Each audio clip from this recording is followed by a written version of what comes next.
So, there we have it. Anyways, I recorded a video just a couple minutes ago, but I decided to delete it. It's too long.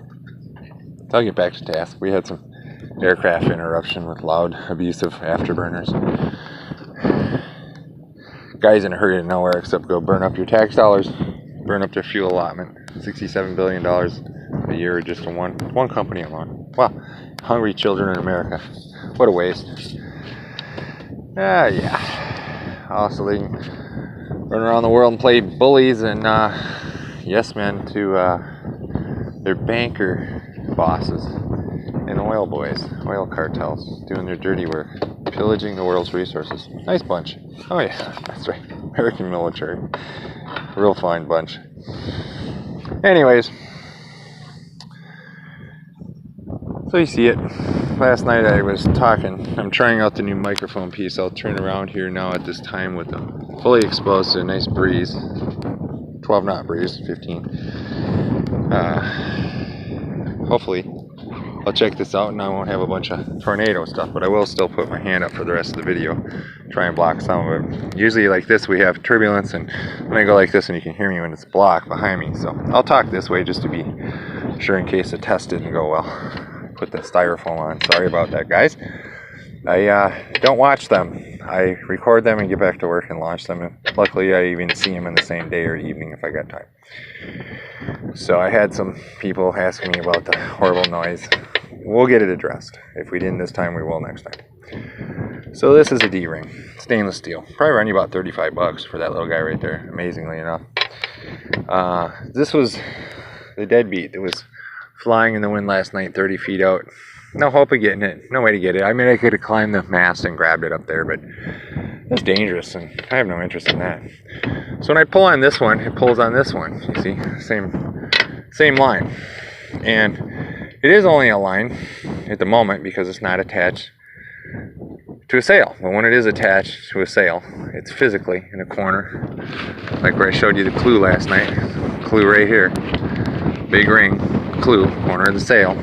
Get a clue. Hey, there's a lot more literal meaning to the words you all use and have been using your whole life that you don't even know. So if I said that deadbeat doesn't have a clue, that's actually a sailing term. Yep, it sure is. I'll let you figure that one out. Anyways, so a deadbeat was flying around, a loose line, and it's a line until it's attached to a sail. See? Here it's a line. This is a line. On the spool it's a line. On a rope it's a line. That's a line too because it's not attached to a sail. But the minute a line is attached to a sail, whether it be this or that way or for whatever you're doing, it becomes a sheet. So I tried to educate you a little bit with that last night in sailing terms. But the tornado noise was so loud that I understand you couldn't hear half of what I was actually trying to say. My apologies again. Oh, another day, another spent nickel in shit America. So, final packing, tank stowed, fuel, getting shit in order. Got more trips to make. Another dozen of those blue jugs just for emergency reserves. Trips to make over there, trips to make over there, trips to make over there. Got a few little runs. Took the dinghy out yesterday. Went really well. And she doesn't go like a raped ape because we don't have the fastest pitch prop there is for this thing. But we got the mediocre one above the middle. So she does a strong 30. We'll clock with TPS 30, 33 knots. No problem. I can pull a water ski. Single, double skis. Anyway, I'll get it. That's actually a 20 horse. But they sell it as a 15, but I'm an old marine mechanic, so I just take out the restrictor. It's got a carburetor restrictor. And it was a 20 horse. Same power. So, saved herself about $400 plus, there's absolutely nothing different except a little restrictor plate in the carburetor. Or the intake, I should say. Puppies make their messes right here. And that's Booger. And that's Xena. Xena will normally do her spot, but I got stuff over here. See, she has her spot there, but I got all this wood. And we got about 600 pounds of wood actually there left. A bunch of sheets of plywood and remnants. And so we're gonna do it. This guy's been doing amazing. One unit. And it gets sun, some of the time. Hazy. Doesn't matter. Even through the hurricane. ran both fridge and freeze with surplus power. One panel in both those units downstairs makes you no longer a hillbilly anywhere on planet Earth. Adding one of these or two of these to your home, and you should be able to provide for any TV and entertainment values you need in lighting, and even charge your power tools. With a whole set like this is enough for a house. But everybody wants to hire an installer at 5 times the cost just for him to come out and spend 2 hours at your house. You will spend 5 times the material cost of that and your batteries, because you're afraid to do it yourself. Can't help the unwilling. That's what I say. I'm going to a part of the world where people are more than willing to just show them and point them the right direction, and they call it the land of smiles. So I'm going to go over there and see if I can do some good things and meet some good people and share some culture and shit like that. Get away from this drama zone. This is a virtual reality bubble of drama. See, the edge of it's right fucking there. And I can see beyond that. Most of the people I communicate with are beyond that.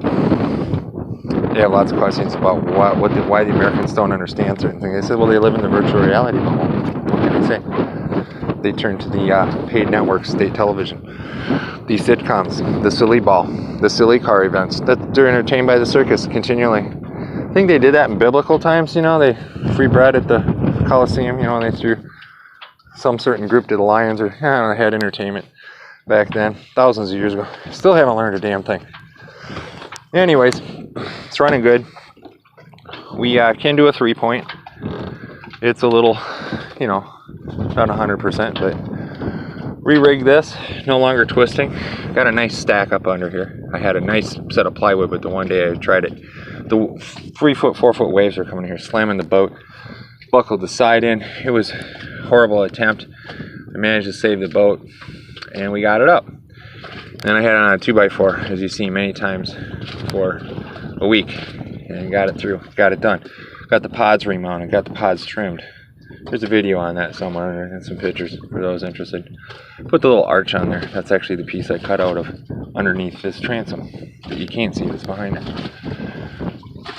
Finish up the things. The motor doesn't turn because it hits here because it's now lower. These pods are higher by 2 inches. This, by calculations, just clears the release lever for the motor. So, I mean, it's only so much room to work here. So these will be bowed back in negative with some plywood arch, and the motor will be able to turn more. And it was originally planned the motor was back 5 inches that way, 5 inches, because I was going to put a transom jack. But we don't have the materials, and the marine owner stole the trailer and materials and everything, until they screwed us for about $4 grand worth of more inconveniences just to get our ass out of here. You know, lawless wonder. Wouldn't even call him a little prick. He's just a little boy. Never grew up, I guess. Thinks he run around screwing people. Well, we don't care. We ain't got time to waste. We move on. Just try to avoid people like that, I guess. So that's what we do. We're moving on. Got this mess cleaned up. It's kind of straight up here now. One thing at a time. More lines free. The other line goes free. Do a new lead lift. We got this 105-foot rope for a safety line to throw out.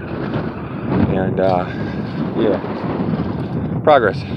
Shit's going forward. And we're just about headed out of the bay. But we got to do a little test run here and some things. So we'll leave. You'll never know we've left. No one will know we've left.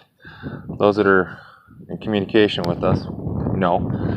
They have the bat channel. It's not on any radio sets or shit you all have. And they'll be in touch. We have a SATCOM thing.